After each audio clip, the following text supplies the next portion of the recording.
बिस्मिल्लाहिर्रहमानिर्रहीम। फरमान मुस्तफ़ा सल्लल्लाहु तआला अलैहि वसल्लम जो मुझ पर एक बार दुरूशी पड़ेगा अल्लाह पाक उस पर 10 रहमतें भेजते हैं। सल्लु अला हबीब सल्लल्लाहु अलैहि मोहम्मद। सफ़ेद लिबास पहनना ये भी सुन्नत मुबारक है। रशद अतारीनी रूहानी इलाज लेकर पेश खिदमत एक बड़ा प्यारा वजीफ़ा लेकर आया हूँ, अमल लेकर आया हूँ ख़वातीन के हवाले से। बच्चे की पैदाइश में अगर मुश्किल हो ना, तकलीफ़ होती हो, ज़ाहिर बात है एक रब की तरफ से एक आज़माइश होती है। तो ये कुछ कुरान पाक की आयात लिखी हुई हैं, साथ मैंने नंबर हर चीज़ लिखी हुई है कि ना गुड़ में इन आयात करीमा को तिलावत करके दम करें।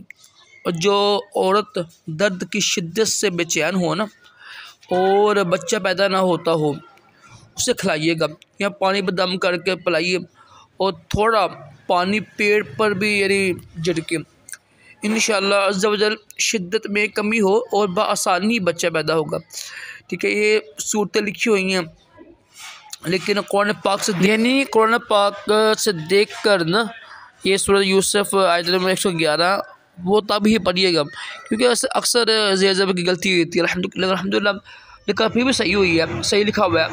फिर भी कुरान पाक से देख कर ना आपने पढ़ना है। ठीक है, एक सूरत यूसुफ आयत नंबर 111 है, ये भी पढ़नी है आपने। और सूरत अहकाफ है, ठीक है, इसकी आयत नंबर 35 है। और मुझे सूरत होगी उसकी आयत में भी चेक कर लीजिएगा।